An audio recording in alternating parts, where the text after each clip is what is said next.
ನಾರಾಯಣಾರ್ಯ ಪರಿಪೂರ್ಣ ಗುಣಾರ್ಣವಾರ್ಯ ವಿಶ್ವೋದರ ಸ್ಥಿತಿಲಯೋನ್ನಿಯತಿ ಪ್ರದಾಯ ಜ್ಞಾನಪ್ರದಾಯ ವಿಬುಧಾಸುರ ಸೌಖ್ಯ ದುಃಖ ಸತ್ಕಾರಣಾರ್ಯ ವಿತತಾಯ ನಮೋ ನಮಸ್ತೆ.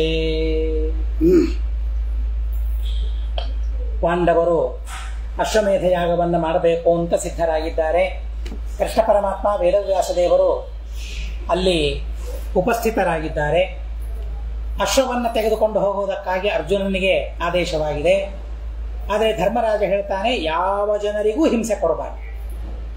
ನೋಡ್ರಿ, ಆ ಧರ್ಮರಾಜನ ಭಾವನೆ, ಕರುಣೆ. ಈಗ ತಾನೇ ಯುದ್ಧವಾಗಿದೆ, ಆ ಯುದ್ಧನೇ ಮಾಡಬಾರದು ಅನ್ನೋ ಉದ್ದೇಶದಲ್ಲಿ ಮಾಡಿಬಿಟ್ಟಿದ್ದಾರೆ. ಆದರೆ ಭೀಮಸೇನ ದೇವರು ಒಳ್ಳೆ ಪ್ರಜರ ರಕ್ಷಣೆಯಾಗ್ತದೆ ಅನ್ನೋದಕ್ಕಾಗಿ ಯುದ್ಧ ಬೇಕೇ ಬೇಕು ಅಂತ ಪ್ರೋತ್ಸಾಹ ಕೊಟ್ಟರು. ಹೀಗಾಗಿ ಯುದ್ಧವಾಯಿತು. ಈಗ ತಾನೇ ಯುದ್ಧವಾಗಿದೆ, ಮತ್ತೆ ಯಾರ ಜೊತೆಗೆ ಯುದ್ಧ ಮಾಡೋದು ಬೇಡ, ಯಾರನ್ನು ಸಂಹಾರ ಮಾಡೋದು ಬೇಡ, ಯಾರಿಗೆ ಕಷ್ಟ ಕೊಡೋದು ಬೇಡ. ಇದು ನಿಯಮ. ಕುದುರೆ ಹಿಂದೆ ಹೋಗ್ಬೇಕು, ಆದರೆ ಯಾರು ತಡೀತಾರೆ ಬಿಡಿಸ್ಕೊಂಡು ಬರಬೇಕು. ಅಂಥ ಸಮರ್ಥ ಯಾರಾದರೂ ಇದ್ರೆ ಯುದ್ಧ ಮಾಡಿ ಬಿಡಿಸ್ಕೊಂಡು ಬರಬೇಕು, ಯಾರನ್ನು ಸಂಹಾರ ಮಾಡೋದು ಬೇಡ ಅಂತ ಅಂದಾಗ ಯುಧಿಷ್ಠಿರನ ಆಜ್ಞೆಯಿಂದ ಯಾರ ಸಂಹಾರವನ್ನು ಮಾಡಲಿಲ್ಲ. ಅರ್ಜುನ ನಿಯಮ ನೋಡಿ, ಎಲ್ಲರನ್ನೂ ಗೆದ್ದ, ಆದರೆ ಯಾರ ಸಂಹಾರವನ್ನು ಮಾಡಲಿಲ್ಲ. ಎಲ್ಲರಿಗೆ ಆಮಂತ್ರಣವನ್ನು ಕೊಡ್ತಾ ಹೋಗ್ತಾ ಇದ್ದಾನೆ. ಕೊನೆಗೆ ಮಣಲೂರ ನಗರಕ್ಕೆ ಬರ್ತಾನೆ. ಅಲ್ಲಿ ಬಭ್ರುವಾಹನ ರಾಜನಾಗಿದ್ದಾನೆ. ಅರ್ಘ್ಯ ಪಾದ್ಯ ಮುಂತಾದವುಗಳನ್ನು ತಂದು ಮತ್ತೆ ಆ ಅರ್ಜುನನ ಪೂಜೆಯನ್ನ ಮಾಡ್ತಾನೆ. ಯೋದ್ಧು ಕಾಮೋರ್ಘ್ಯಮಾದಾಯ ತ್ವಯಾದ್ಯಾಭಿಗತೋಹ್ಯಹಂ ನ ಪ್ರಿಯೇ ಪೌರುಷಂ ಧಿಕ್ತೆ ಯನ್ಮೇಧ್ಯಾಶ್ವೋ ನವಾರಿತಃ.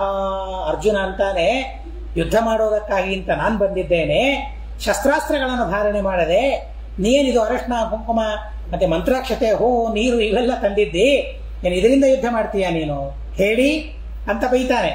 ಯುದ್ಧ ಮಾಡೋದಕ್ಕಾಗಿ ನಾನು ಬಂದಿದ್ದೇನೆ, ಅರ್ಘ್ಯಪಾದ್ಯ ಯಾರಿಗೆ ಬೇಕಾಗಿದೆ, ನಿನ್ನ ಪೌರುಷಕ್ಕೆ ಧಿಕ್ಕಾರ ಅಂತ. ಅಶ್ವಮೇಧದ ಕುದುರೆಯನ್ನು ನಾನು ತಂದಾಗ ಅದನ್ನು ನಿವಾರಣೆ ಮಾಡಬೇಕು, ಸಾಮರ್ಥ್ಯ ಇದ್ರೆ. ಅದನ್ನು ನಿವಾರಣೆ ಮಾಡದೆ ನೀನ್ ಬಂದಿದ್ದಿ ಇದು ಅಂತ ಹೇಳಿ ಬಭ್ರುವಾಹನಿಗೆ ಧಿಕ್ಕಾರವನ್ನು ಮಾಡ್ತಾನೆ.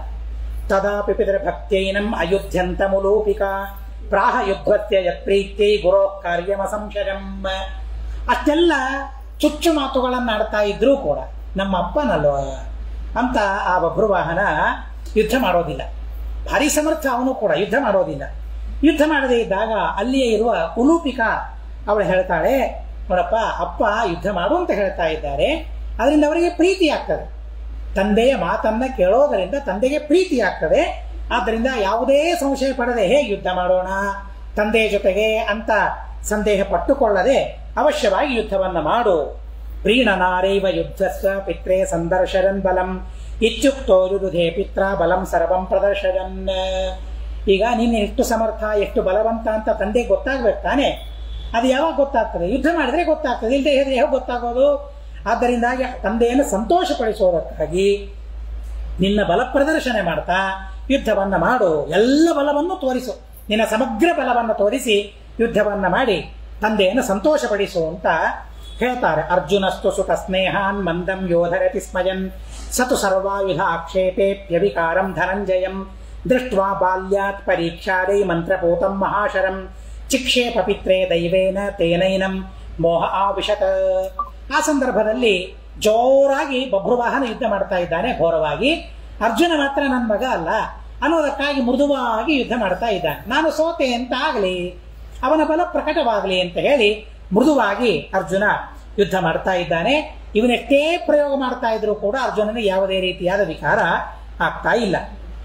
ಆಗ ಆ ಬಭ್ರುವಾಹನ ಅಂತಾನೆ ತನ್ನ ಹತ್ರ ಒಂದು ಆಯುಧವನ್ನು ಇಟ್ಟುಕೊಂಡಿದ್ದ, ಮಹಾಶರ, ಮಂತ್ರಪೂತವಾದದ್ದು, ಮಂತ್ರದಿಂದ ಪವಿತ್ರವಾದ ಒಂದು ಮಹಾಶರ ಅವನ ಹತ್ರ ಇತ್ತು. ತಾನು ಬಾಲಕನಾಗಿದ್ದಾಗಲೇನೆ ಅದನ್ನ ಸಂಪಾದನೆ ಮಾಡಿದ್ದ.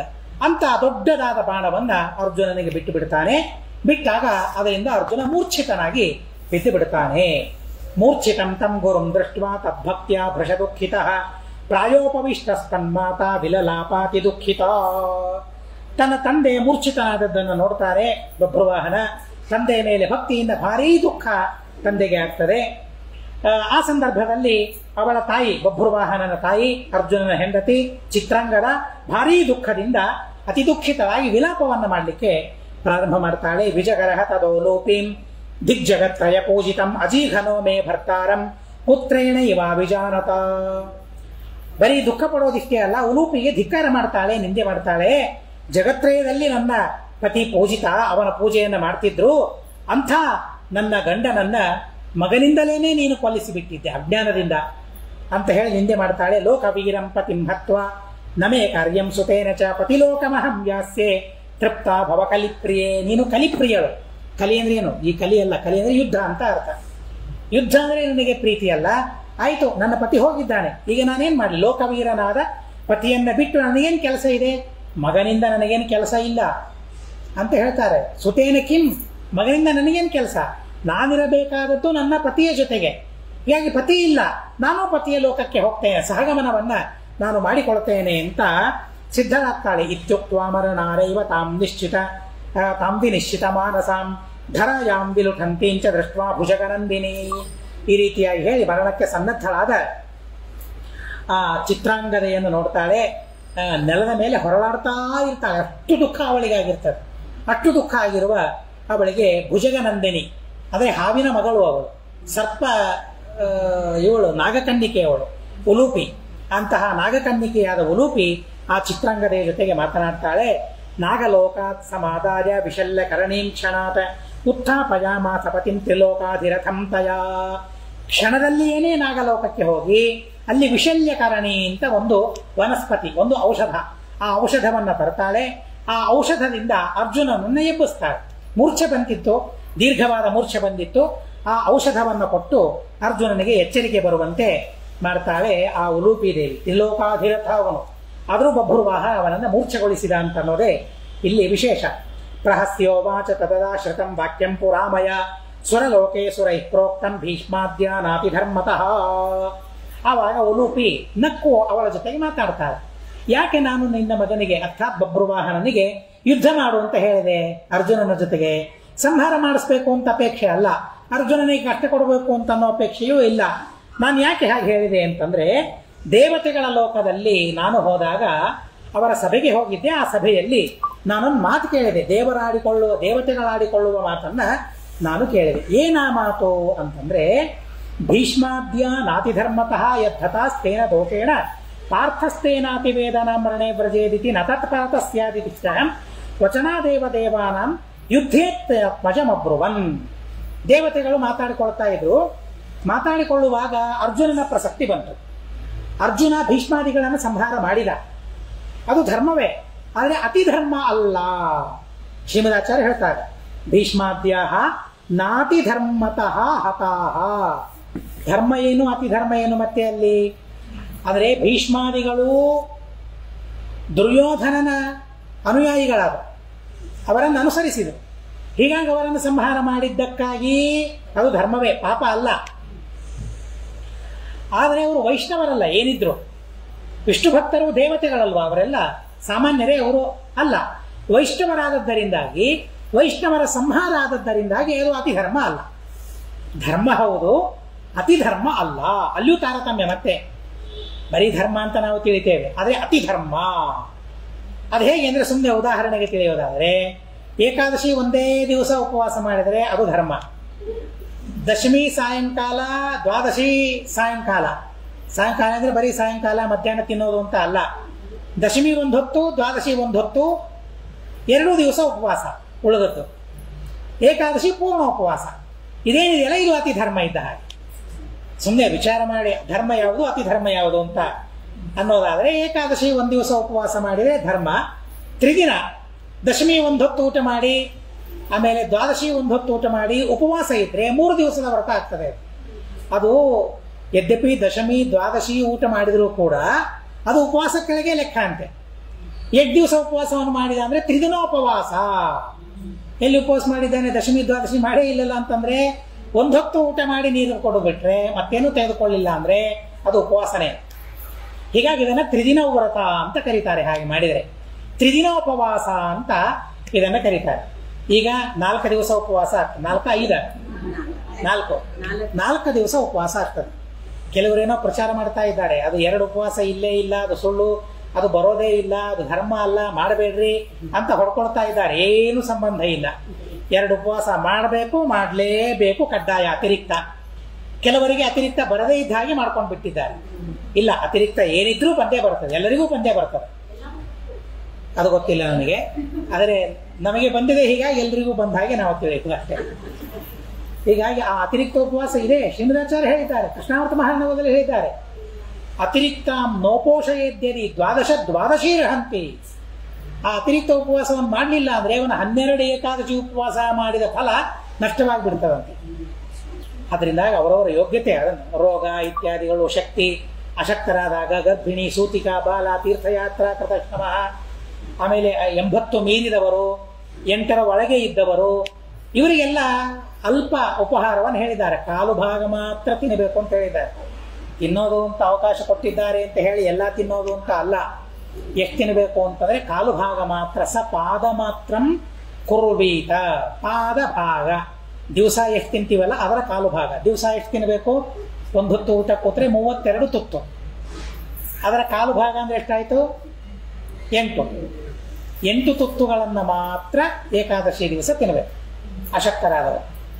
ತೀರಾ ಶಕ್ತರಿದ್ರೆ ಸ್ವಲ್ಪ ಹೆಚ್ಚು ಕಡಿಮೆ ತೆಗೆದುಕೊಳ್ಬಹುದು, ಆದರೆ 8 ತುತ್ತುಗಳನ್ನು ಮಾತ್ರ ತೆಗೆದುಕೊಳ್ಳಬೇಕು ಅಂತ ಹೇಳ್ತಾರೆ. ಇರಲಿ, ಹಾಗೆ ಧರ್ಮ ಅತಿ ಧರ್ಮಕ್ಕೆ ದೃಷ್ಟಾಂತವನ್ನು ನಾನು ಕೊಟ್ಟೆ ಅಷ್ಟೇ.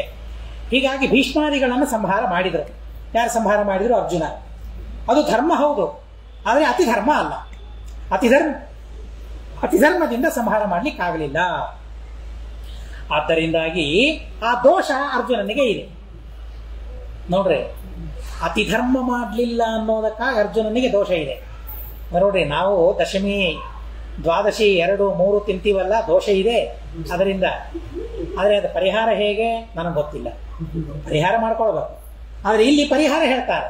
ಅದರಿಂದ ಅತಿ ಧರ್ಮ ಮಾಡಲಿಲ್ಲ ಅನ್ನೋದಕ್ಕಾಗಿ ಅರ್ಜುನನಿಗೆ ದೋಷ ಬಂತು. ಯಥತಃ ತೇನ ದೋಷೇಣ ಪಾರ್ಥ. ಅದರಿಂದಾಗಿ ಅತೀ ವೇದನೆಯನ್ನ ಅರ್ಜುನ ಅನುಭವಿಸಬೇಕು.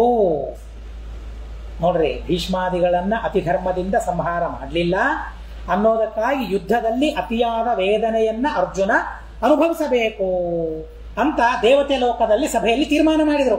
ದೇವತೆಗಳು ಅನುಭವಿಸಬೇಕಾಗ್ತದೆ ಅವನು ಯುದ್ಧದಲ್ಲೇನೆ. ಯಾಕೆ? ಅದರಿಂದ ನರಕಾದ್ಯರ್ಥಗಳಿಲ್ಲ ದೇವತೆಗಳಿಗೆ. ಹೇಗ ಆ ಲೋಕದಲ್ಲೇ ಅದನ್ನು ಅನುಭವಿಸಬೇಕು ಅಂತ ಮಾತು ಕೇಳಿದೆ. ಅವಾಗ ನಾನೇನು ಉಪಾಯ ಮಾಡಿದೆ?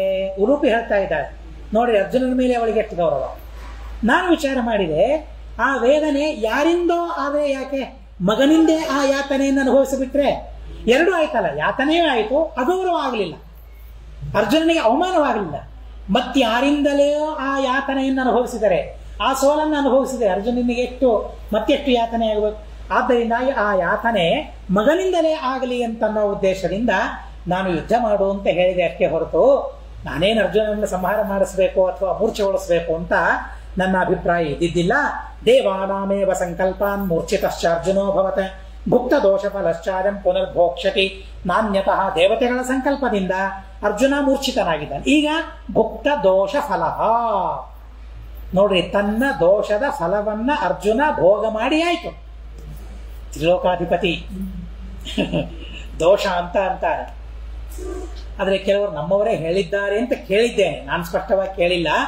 ಅಂದರೆ ಭೃಗು ಋಷಿಗಳು ಕಾಲಿನಿಂದ ಪರಮಾತ್ಮನಿಗೆ ಒದ್ರಲ್ಲ, ಅದರಿಂದ ಭೃಗುಗಳಿಗೆ ದೋಷ ಬರಲಿಲ್ಲ ಅಂತ ಹೇಳ್ತಾರೆ. ಏನು ಭೃಗುಗಳಿಗೆ ದೋಷ ಬರೋದೇನು ಅಂತ ಪ್ರವಚನಗಳಲ್ಲಿ ಹೇಳಿದ್ದಾರೆ ಅಂತ ನನಗೆ ಪ್ರಶ್ನೆ ಕೇಳಿದ್ರು. ಭೃಗುಗಳಿಗೆ ದೋಷ ಬಂದಿದೆ, ಆ ದೋಷದಿಂದಲೇ ವ್ಯಾಧರಾಗಿದ್ದಾರೆ. ತಂ ಭೃಗುಂ ವ್ಯಾಧ ಪಾದ ಪ್ರಹಾರ ದೋಷೇಣ ತಂ ಭೃಗುಂ ವ್ಯಾಧ ತಾಂ ಗತಂ. ಯಾರು ಹೇಳಿದ್ದು? ಶ್ರೀಮದಾಚಾರ್ಯ ಹೇಳಿದ್ದು. ತಾತ್ಪರ್ಯದಲ್ಲೇ ಬಂದದ್ದು ಇದು. ಪಾದ ಪ್ರಹಾರ ದೋಷ, ಆ ದೋಷದಿಂದಲೇ ವ್ಯಾಧ ಆದವ. ತಂ ಭೃಗುಂ ವ್ಯಾಧ ತಾಂ ಗತಂ. ಅವರನ್ನ ಉದ್ಧಾರ ಮಾಡಿದ ಕೃಷ್ಣ ಪರಮಾತ್ಮ ಅಂತ ಅನ್ನೋದು ಬಂದಿದೆ. ಹೀಗಾಗಿ ಅತೀ ಭಕ್ತಿಯಿಂದ ಇದವರಿಗೆ ದೋಷ ಬರಲಿಲ್ಲ ಅಂತ ಹೇಳೋ ಹಾಗಿಲ್ಲ. ಇಂದ್ರನಿಗೆ ದೋಷ ಹೇಳ್ತಾ ಇದ್ದಾರೆ. ತ್ರಿಲೋಕಾಧಿಪತಿಯಾದ ಇಂದ್ರ ಭೀಷ್ಮನನ್ನ ಸಂಹಾರ ಮಾಡಿದ್ದಕ್ಕಾಗಿ ಭೀಷ್ಮಾದಿಗಳನ್ನ ಕೂಡ ಸಣ್ಣವರೇ, ಚಿಕ್ಕವರೇ, ಅಧಮರನ್ನು ಸಂಹಾರ ಮಾಡಿದ್ದಕ್ಕಾಗಿಯೂ ಕೂಡ ದೋಷ ಬಂತು ಅಂತ ಹೇಳ್ತಾರೆ ಇಲ್ಲಿ. ಏನಂತ? ದೇವಾನಾಮೆ ಭುಕ್ತ ದೋಷ ಫಲ. ಶ್ರೀಮದಾಚಾರ್ಯ ಅತೀ ಸ್ಪಷ್ಟವಾದ ಶಬ್ದಗಳು. ದೋಷದ ಫಲವನ್ನ ಅರ್ಜುನ ಭೋಗ ಮಾಡಿ ಆಯಿತು. ಇನ್ಮೇಲೆ ಪುನರ್ಭೋಕ್ಷತೆ ನಾಣ್ಯತ, ಇನ್ನೊಬ್ಬರಿಂದ ಆ ದೋಷ ಫಲವನ್ನ ಅನುಭವಿಸುವ ಅವಶ್ಯಕತೆ ಅರ್ಜುನನಿಗೆ ಇಲ್ಲ ಅಂತ ಹೇಳಿ ಉಲೂಪಿ ಇಷ್ಟು ಉಪಾಯವನ್ನು ಮಾಡಿ ಮತ್ತೆ ಆ ಮಗನಿಗೆ ಯುದ್ಧ ಮಾಡು ಅಂತ ಹೇಳಿದ್ಲು. ಅನ್ನೇನ ಪಾತಿ ತಸ್ಯಾಸ್ಯ ಯಶೋ ನಶ್ಯೇ ತ್ರಿಲೋಕಗಮ್ಮ ನಾರ್ಜುನಸ್ಯ ಯಶೋ ನಶ್ಯೇದಿತಿ ದೇವೈರಿದಂ ಕೃತಂ. ಇದು ಬರೀ ಉಲೂಪಿ ಮಾಡಿದ್ದಲ್ಲ, ದೇವತೆಗಳ ಅಪೇಕ್ಷೆಯೂ ಹೀಗೇ ಇತ್ತು. ಹೀಗಾಗಿ ಆ ದೇವತೆಗಳ ಮಾತನ್ನ ಕೇಳಿ ನಾನು ಬಭ್ರುವಾಹನಿಗೆ ಪ್ರೇರಣೆ ಮಾಡಿದೆ. ಮತ್ತೊಬ್ರು ಯಾರೋ ಅರ್ಜುನನನ್ನ ಸೋಲಿಸಿ ಬಿಟ್ರೆ 3 ಲೋಕದಲ್ಲಿರುವ ಕೀರ್ತಿ ಭಂಗವಾಗಿ ಹೋಗ್ಬಿಡ್ತದೆ, ಯಶಸ್ಸು ಕೀರ್ತಿ ನಾಶವಾಗ್ತದೆ. ಹಾಗೆ ಕೀರ್ತಿ ನಾಶವಾಗಬಾರದು ಅಂತನ್ನೋದಕ್ಕಾಗಿ ದೇವತೆಗಳು ಈ ರೀತಿಯಾಗಿ ಮಾಡಿದರು. ಇತ್ಯುಕ್ತ ಪ್ರೀತಿಮಾಪೇದೆ ಪುತ್ರ ಭಾರ್ಯಾಯುತೋರ್ಜುನ ಯಜ್ಞಾರ್ಥಂ ತಾವಥಾ ಹೋಯ ಪೂಜಿತಃ ಪ್ರಯಯೌ ತತಃ. ಈ ರೀತಿಯಾಗಿ ಹೇಳಿದ ಮೇಲೆ ಅರ್ಜುನನಿಗೆ ಬಹಳ ಸಂತೋಷವಾಗ್ತದೆ. ಹೆಂಡತಿ ಮಕ್ಕಳು ಎಲ್ಲರಿಂದ ಕೂಡಿಕೊಂಡು ಅವರಿಗೆ ಯಜ್ಞಕ್ಕಾಗಿ ಆಹ್ವಾನವನ್ನು ಕೊಟ್ಟು ಅವರಿಂದ ಪೂಜಿತರಾಗಿ ಅಲ್ಲಿಂದ ಹೋಗ್ಬಿಡ್ತಾನೆ. ಅರ್ಜುನ ಮುಂದೆ ದ್ವಾರಕೆಗೆ ಹೋಗ್ತಾನೆ. ದ್ವಾರಕಾರ್ಯ ಸಮೀಪಸ್ಥಂ ಪ್ರದ್ಯುಮ್ನಾದ್ಯಾಸುತ ಹರೇಹೇ ಪ್ರಸಹ್ಯಾಶ್ವಮಪಾಜಕ್ರುಹು ಆಹ್ವಜಂತೋರ್ಜುನಂ ರಥೇ. ದ್ವಾರಕೆಯ ಹತ್ತಿರದಲ್ಲಿ ಬಂದಿದ್ದಾನೆ ಅಂತ ಗೊತ್ತಾಗಿ ಪ್ರದ್ಯುಮ್ನ ಮೊದಲಾದವರು ಪರಮಾತ್ಮನ ಮಕ್ಕಳೆಲ್ಲರೂ ಕೂಡ ಬಲಾತ್ಕಾರದಿಂದ ಆ ಕುದುರೆಯನ್ನು ಅಪಹಾರ ಮಾಡ್ತಾರೆ. ಅರ್ಜುನನನ್ನ ಯುದ್ಧಕ್ಕೆ ಕರೀತಾರೆ. ಯಾಕೆ?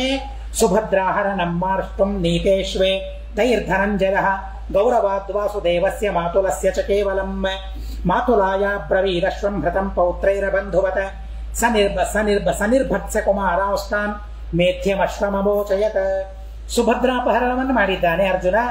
ಹೀಗಾಗಿ ಅದಕ್ಕೆ ಪ್ರತೀಕಾರ ತೀರಿಸಿಕೊಳ್ಳಬೇಕು ಅಂತ ಪ್ರದ್ಯುಮ್ನಾದಿಗ ಸರಿಯಾಗಿ ಬಂದಿದ್ದಾನೆ, ಈಗ ಸರಿಯಾಗಿ ಸಿಕ್ಕಿದ್ದಾನೆ ಅಂತ ಹೇಳಿ ಅಶ್ವವನ್ನು ಅಪಹಾರ ಮಾಡ್ತಾರೆ. ಆದರೆ ಪರಮಾತ್ಮ ಅಲ್ಲಿದ್ದಾನಲ್ಲ, ಗೌರವಾದ್ವಾಸುದೇವ, ಕೃಷ್ಣನ ಮೇಲಿನ ಗೌರವದಿಂದ ಅವರು ಹೋಗಿ ವಸುದೇವನಿಗೆ ಪ್ರಾರ್ಥನೆ ಮಾಡ್ತಾರೆ. ವಸುದೇವನಿಗೆ ನಮಸ್ಕಾರ ಮಾಡ್ತಾರೆ. ಏನ್ ಬಂದದ್ದು? ಅಶ್ವಕ್ಕಾಗಿ ಬಂದಿದ್ದೇನೆ. ಪ್ರದ್ಯುಮ್ನಾದಿಗಳೆಲ್ಲ ಅಶ್ವವನ್ನು ಅಪಹಾರ ಮಾಡಿದ್ದಾರೆ ಅಂತಂದಾಗ ಅವರನ್ನೆಲ್ಲ ಕರೆದು ಅವರನ್ನ ಬೈತಾರೆ. ವಸುದೇವ ಅಜ್ಜ ವಸುದೇವ ಬೈದು ಆ ಅಶ್ವವನ್ನು ತಿರುಗಿಸಿ ಕೊಡ್ತಾರೆ. ಮಾತುಲಂ ಸ ಪ್ರಣಮ್ಯಾಥ ಯಜ್ಞಾರ್ಥಂ ತಾನ್ ನಿಮಂತ್ರ ಚ ಗಚ್ಚನ್ ಗಜಾಹ್ವಯಂ ದೂತಂ ಅಗ್ರತೋಯಾಪಯನ್ ನೃಪೇ. ಹಾಗೆ ಮತ್ತೆ ಸೋದರ ಮಾವ ಆ ವಸುದೇವನಿಗೆ ನಮಸ್ಕಾರ ಮಾಡ್ತಾರೆ.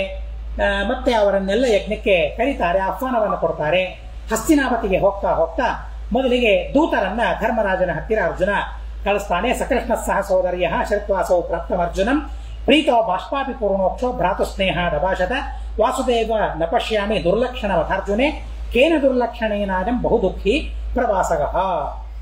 ಅದಾದ ಮೇಲೆ ಮತ್ತೆ ಕೃಷ್ಣನ ಆ ದೂತ ಹೋಗಿ ಧರ್ಮರಾಜನಿಗೆ ಹೇಳ್ತಾನೆ, ಹೀಗೆ ಅರ್ಜುನ ಬಂದಿದ್ದಾನೆ ಅಂತಂದಾಗ ಬಹಳ ಸಂತೋಷದಿಂದ ಮತ್ತೆ ಯಜ್ಞಾಶ್ವವನ್ನು ತೆಗೆದುಕೊಂಡು ಬಂದಿದ್ದಾನೆ. ಯಜ್ಞ ಪೂರ್ಣವಾದಂತೆ ಯಜ್ಞಾಶ್ವ ಬಂತು ಅಂದ್ರೆ ಸಂತೋಷ. ಯಾಕೆ ಭಾರೀ ಸಂತುಷ್ಟನಾಗಿ ಅರ್ಜುನನ ಹತ್ತಿರ ಬಂದು ಅರ್ಜುನನ್ನ ಸಂತೋಷಪಡಿಸ್ತಾನೆ. ಕೃಷ್ಣನಿಗೆ ಒಂದು ವಿಶೇಷವಾದ ಪ್ರಮೇಯದ ಪ್ರಶ್ನೆಯನ್ನ ಮಾಡಿದಾಗ ಆ ಪ್ರಶ್ನೆಗೆ ಕೃಷ್ಣ ಪರಮಾತ್ಮ ಉತ್ತರ ಕೊಡ್ತಾನೆ. ಏನಾ ಪ್ರಶ್ನೆ ಮತ್ತೆ ನಾಳೆಗೆ ತಿಳಿಯೋಣ. ಸ್ವಲ್ಪ ವಿಸ್ತಾರವಾಗಿದೆ. ಹೀಗಾಗಿ ಆ ಪ್ರಶ್ನೆ ಏನು, ಪ್ರಶ್ನೆಗೆ ಉತ್ತರ ಏನು ಅಂತ ಅನ್ನೋದನ್ನ ನಾಳೆ ತಿಳಿಯೋಣ ಅಂತ ಹೇಳ್ತಾ ಅಸ್ಮದ್ ಗುರುವಂತರ್ಗತ ತಾತ್ವಿಕ ದೇವತಾಂತರ್ಗತ ಭಾರತೀಯ ರಮಣ ಮುಖ್ಯ ಪುರಾಣಾಂತರ್ಗತ ಶ್ರೀಕೃಷ್ಣಾರ್ಪಣಮಸ್ತು. ಅಕ್ಷರಂ ಕರ್ಮ ಯಸ್ಮಿನ್ ಪರೇ ಸ್ವರ್ಪಿತಂ ಪ್ರಕ್ಷರಂ ಯಾಂತಿ ದುಃಖಾನಿ ಯನ್ನಾಮತಃ ಅಕ್ಷರೋಯೋ ಅಜರ ಸರ್ವ ದೇವಾಮೃತಃ ಕುಕ್ಷಿಗಮ್ಯಸ್ಯ ವಿಶ್ವಂ ಸದಾಜಾತಿಕಂ ಪ್ರೀಣರಾಮೋ ವಾಸುದೇವಂ ದೇವತಾ ಮಂಡಲಾಖಂಡ ಮಂಡನಂ. ಹರಿ ಓಂ ಹರಿ ಓಂ ಹರಿ ಓಂ.